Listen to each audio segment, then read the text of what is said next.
Përshëndetje e miq, përshëndes unë Mimoza Eleze dhe jam përsëri këtu me shpalosjen e defterit të Sanxhakut të Dukagjinit dhe siç janë të shënuar në defterin e Sanxhakut të Dukagjinit, shënimet e vitit 1570, të cilat gjendet në arkivat osmane. Shikojmë një nga një strukturën e fshatrave, përbërjen e fshatrave dhe detyrimet që kishin fshatarët asaj kohe dhe gjithashtu se si ka ndikuar perandoria osmane, gjithashtu si ka ndikuar regjimi asaj kohe që popullsia të ndryshojë nga shumë aspekte. Sot do të ndalemi në një vend banim tjetër të Hasit. Do të ndalemi në një fshat që akoma edhe sot ekziston dhe ai quhet fshati Mjekërbardh, një emër i vjetër i gdhendur në kujtesën e maleve dhe të faqet e arkivave të perandorisë osmane. Në gjuhën e defterit ai regjistrohet si Karje Mjekërbardh, pra fshati Mjekërbardh. Karje quhet fshat dhe i përket Hasit. Dhe sipas regjistrimeve në Sanxhakun e Dukagjinit, që do ta shikojmë së bashku, ky fshat kishte 17 shtëpi, pra këtu do të shikojmë 17 krye familjar dhe do të shikojmë që këtë familje, këtë familjar, këtë banor të fshatit Mjekërbardh në vitet 1570, siç duket dhe nga emrat e tyre, i përkisnin fesë së krishterë. Megjithëse këtu ne shohim disa shifra të thata të administratës, por pas këtyre shifrave të thata, fshihet një botë e tërë njerëzore. Një vend banimi vogël malor, i shpërndar në terrene të pjerëta, ku familjarët dhe banorët e këtij fshati jetonin të lidhur ngushtë me tokën, me blegtorinë, me bujqësinë dhe pjesë pandare jetës së tyre ishin stanet, që ato merrnin një ngjyrë të veçantë në çdo stinë. Defteri gjithashtu na tregon edhe strukturën shoqërore të kohës, na tregon edhe rëndesën që mbante mbi shpatulla ky popull. Në këtë hapësirë rurale dallohen disa mahalla dhe disa grupe familjare, të cilat përbënin bazën e organizimit lokal. Pra, këto regjistrime i kemi në regjistrimet e mëvonshme të arkivave osmane, ku do t'i shpalosim një nga një, sepse zonat e Kukësit, fshatrat e Hasit dhe fshatrat rreth e Sanxhakut të Dukagjinit, herë i shikojmë në Sanxhakun e Dukagjinit dhe do t'i shikojmë në Sanxhakun e Prizrenit, të Shkodrës, pra në kohë të ndryshme janë bërë regjistrime të ndryshme që do i shikojmë në deftere të ndryshme. Por disa nga mahallat të cilat bien në sy në regjistrimet të mëvonshme janë mahalla e bajraktarëve, të cilët ishin lokal, të cilët ato më vonë ushquan si një familje udhëheqëse në këtë zonë. Ishte mahalla e thatshëve,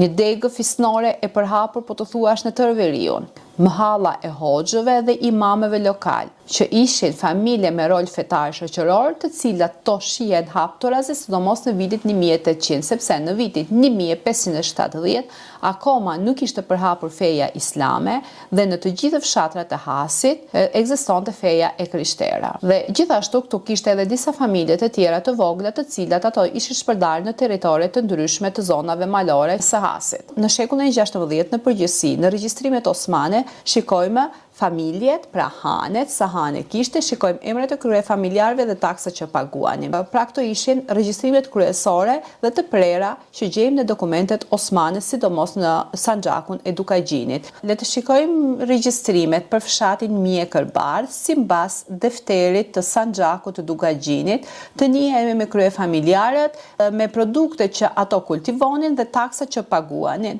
Pastaj të bëjmë një përmbledhje të shkurtër mbi fshatin Mjekërbardh, që është një fshat me rënje të lashta dhe është një fshat me një histori shumë të thellë. Pra, jemi tek fshati Mjekërbardh. Jemi në faqen 178 të Sanxhakut të Dukagjinit dhe në paragrafin 9 kemi fshatin Mjekërbardh që varet nga Rodina, ndryshe quhet Duga, Shuma, pra ka edhe dy regjistrime se si mund të quhet ky fshat. Nëse fshati i sipërpërmendur ndodhet në vend malor, jo pjellor dhe pa vende të përshtatshme për mbjellje, ishte para më e dobishme të regjistroheshin të drejtat zakonore vjetore në formë të prerë. Prandaj, edhe në defterin e ri u regjistrua që ata përveç gjizjes, taksës së dhenëve dhe gjobave gjyrmë gjinajet, pra hakmarrje, gjakvrasje, të japin në formë të prerë 500 akçe për inspengjen dhe 500 akçe për prodhimin bujqësor, gjithsesi 1000 akçe. E kemi parë edhe në regjistrimet e Sanxhakut të Arevanidit, ku kishte disa fshatra malor, të cilët nuk i interesonin shumë perandorisë osmane, pra kur shikonte që nuk kishte kultivime të shumta dhe nuk arrinte që ta zontoronte dhe ta kontrollonte ashtu si duhej. Patjetër që ka pasur edhe këto fshatra malor të cilët kanë qenë kryengritës ndaj perandorisë osmane, dhe në fshatrat kryengritës në përgjithësi ishte vështirë të kishte edhe një timarli, një administrator, pra siç shikojmë edhe këtu, pra që kishte edhe një gjob për gjyrmë gjinajet, pra gjyrmë gjinajet janë vrasjet penale, vrasje të rënda, krime të vazhdueshme vrasje, dhe duke u bazuar të ky fakt shikojmë që perandoria osmane nuk e ka parë në interesin e saj që të futet në sherrë dhe të harxojë kohën në fshatra të tilla, dhe ajo ka vënë kushtin për pagesën e taksave, që taksat siç e pam përfshihen të gjithja, pra xhizje në përgjithësi është ajo që paguajnë të krishterët, taksa të dhënave, taksa të gjobave,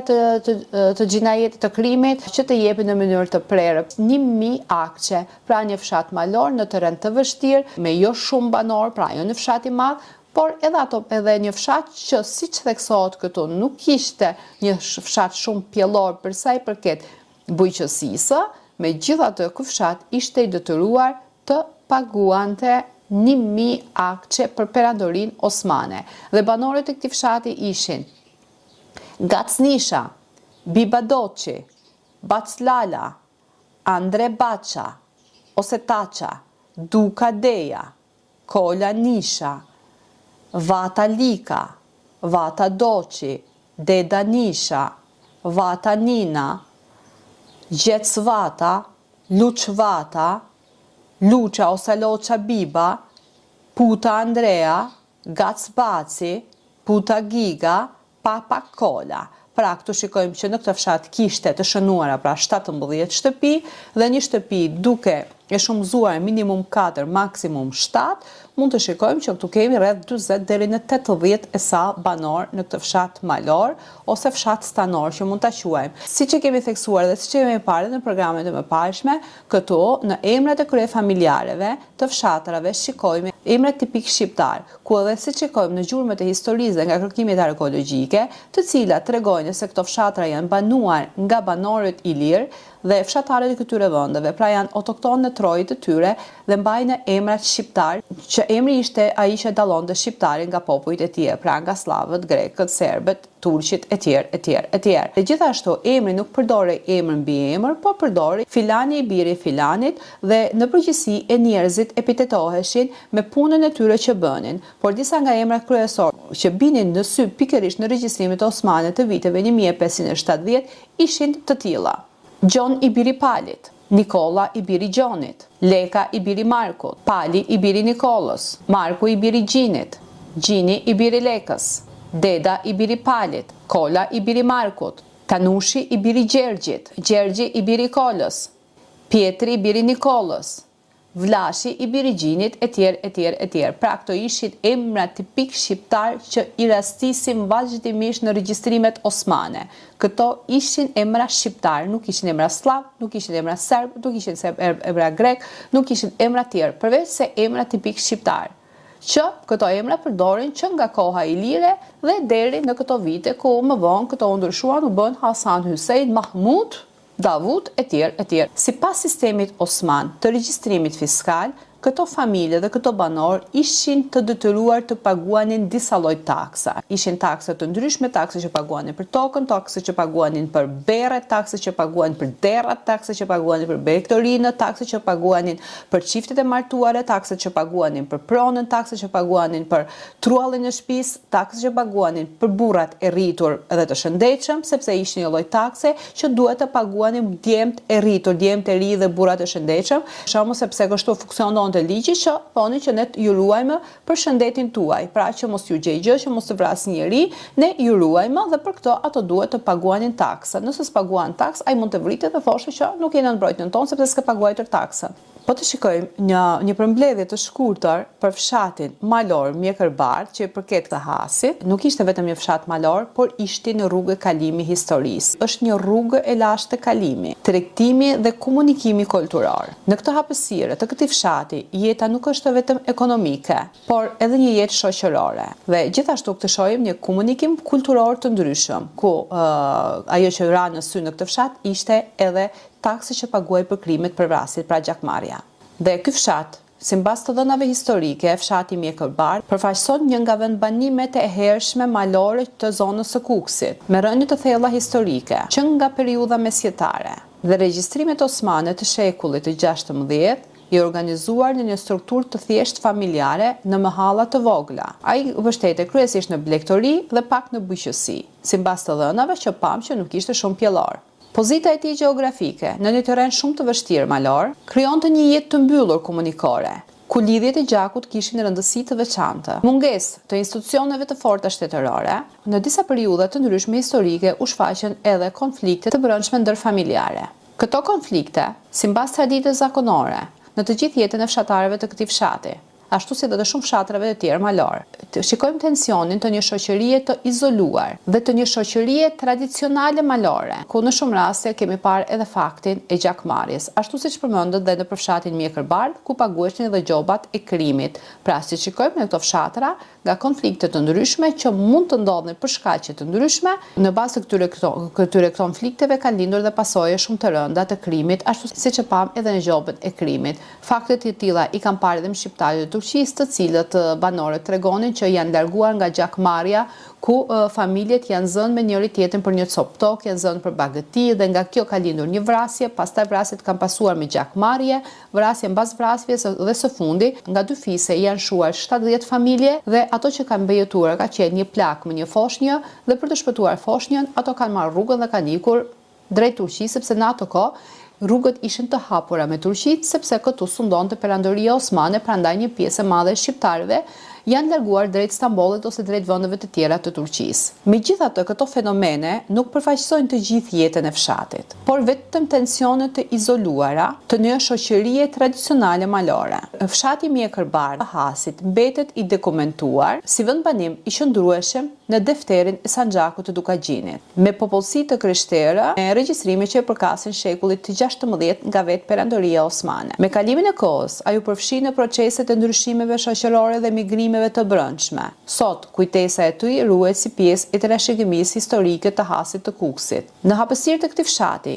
jeta nuk ishte vetëm ekonomike, ishte edhe shoqërore dhe zakonore, e rregulluar sipas ligjeve të kanunit të lumës, pra të kodit të maleve, ku fjala e dhënë,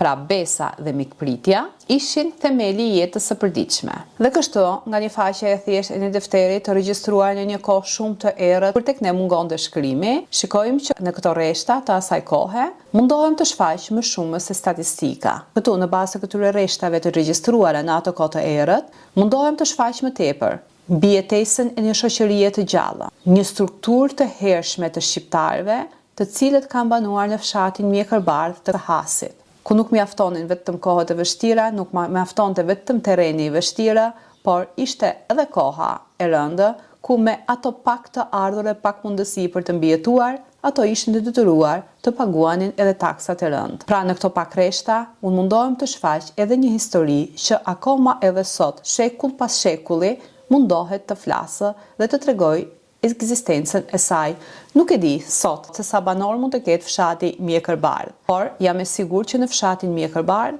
jetojnë në gojëdhënat, brez pas brezit të banorëve të këtij fshati, ku kanë zotëruar ligjet e kanunit të lumës dhe zakonet e malit. Shpresoj që në ditë të vizitoj këtë fshat, të vizitoj banorët e këtij fshati dhe të mësoj histori të ndryshme nga këto banor dhe gjithashtu të gjitha këto programe pasi të mbaroj leximin e Sanxhakut të Dukagjinit, të vizitoj të gjithë këto fshatra dhe të bëj dokumentare të ndryshëm që nga historia deri më sot. Faleminderit për të gjithë ato që më ndjekin dhe faleminderit për të gjithë ato që mundohen të më japin të dhëna të trashëguara gojë mbas goje nga stërgjyshurit e tyre. Pra, sot pam fshatin Mjekërbar dhe përsëri do të vazhdojmë me një fshat tjetër dhe në programin tjetër do të shikojmë fshatin dikur quhej Bardonia, sot quhet Bardhoc. Do të shikojmë strukturën e tij, përbërjen e tij, shtririn e tij, duke u bazuar tek ato regjistrime që kemi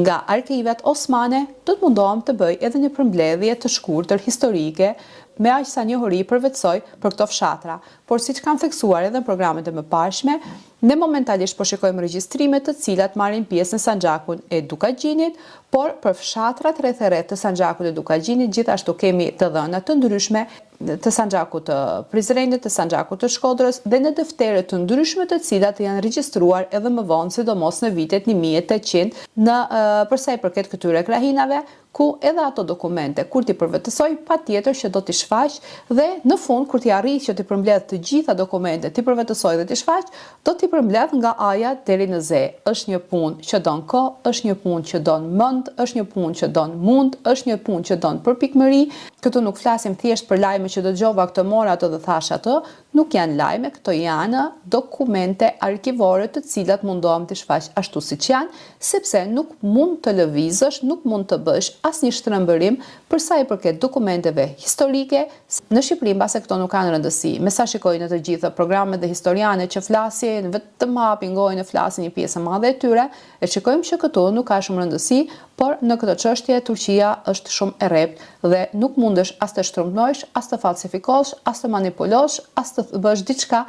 më tolerante për sa i përket regjistrimeve të dokumenteve, por duhet të shfaqen ashtu siç janë. Dhe unë në këto programe po shfaq dokumentet ashtu siç janë dhe nuk mundohem të bëj komente të ndryshme. Por pasi të mbaroj të gjithë këto programe, do të vinë programe të tjera të përmbledhura. Miropafshim në fshatin tjetër, pra që do të fshihemi me fshatin Bardhoc, Bardhonja, dhe ato të cilët kanë ndjeni më të shumta për këto fshatra, ju lutem më lini komente në video që t'i përmbledh dhe kur të vi dhe të vizoj këtë fshatra, të bëj një dokumentar të ndryshëm duke përmbledhur këto të dhëna dhe deri më sot. Miropafshim në programin tjetër.